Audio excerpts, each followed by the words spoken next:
Kalau ayat pertama tu, Allahu la ilaha illa huwal hayyul qayyum. Okey, ada dua nama Allah Subhanahu Wa Taala. Ada dua nama Allah Subhanahu Wa Taala. Hayyul qayyum, dialah yang memelihara semua dan dia tidak perlu apa-apa. Dia berdikarilah. So dua ayat Allah Subhanahu Wa Taala. Ayat pertama. Kalau kita tengok ayat pertama dengan ayat yang ke-9, wa huwal aliyul azim. Wa huwal aliyul azim pun dia cerita pasal dua nama Allah Subhanahu Wa Taala. So kalau kita lihat ayat pertama dengan ayat yang nombor 9, kan, yang pertama dengan last dua ni ada cerita pasal dua nama Allah Subhanahu Wa Taala. Okey, kita lihat yang ayat kedua dengan ayat yang terakhir dan nombor 2, kan. La ta'khuduhu sinatu wa la naum. Okey, neither sleep nor slumber. Allah Subhanahu Wa Taala tidak ngantuk. Allah Subhanahu Wa Taala tidak letih. Okey, kalau kita lihat ayat yang ke-8 iaitu yang kedua last, yang dua paling last. Dua paling last tu wala yauduhu hifsuhuma. Wa huwa dia tidak letih dalam memeliharanya.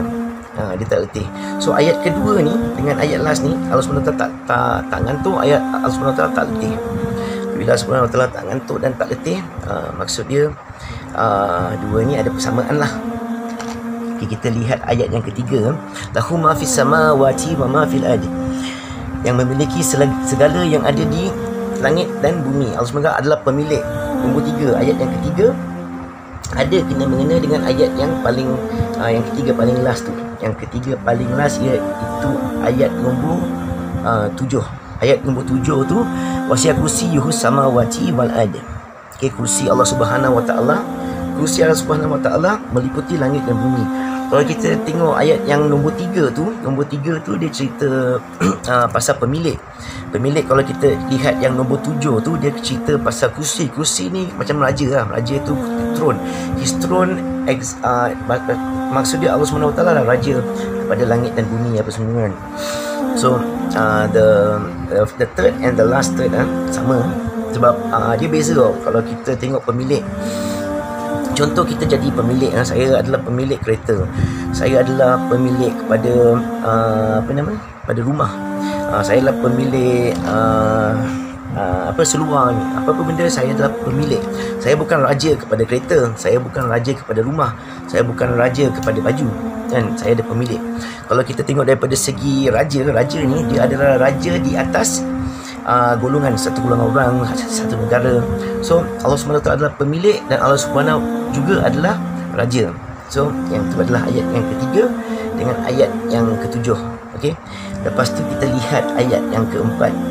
Ayat yang keempat tu, man dalazi yashfa'u indahu illa bi idnihi. Tiada siapa yang boleh memberi syafaat pertolongan. Ayat yang keempat and second last one. Ayat yang keempat tu, tiada siapa yang boleh memberi syafaat hanya daripada Allah. Pertolongan tu hanya datang daripada Allah. Dan ayat yang paling nombor 6 iaitu ayat yang nombor 4 paling last tu, kan, wala yuhituna bi syai'in min ilmihi illa bima syaa.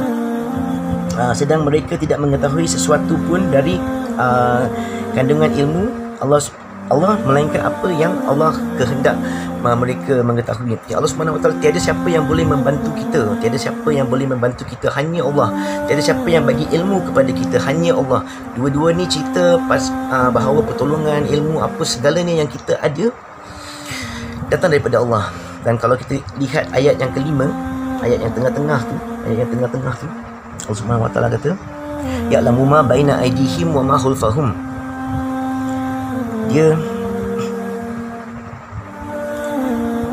Dia tahulah apa yang ada di depan dan yang ada di belakang. He knows what comes before and what comes after.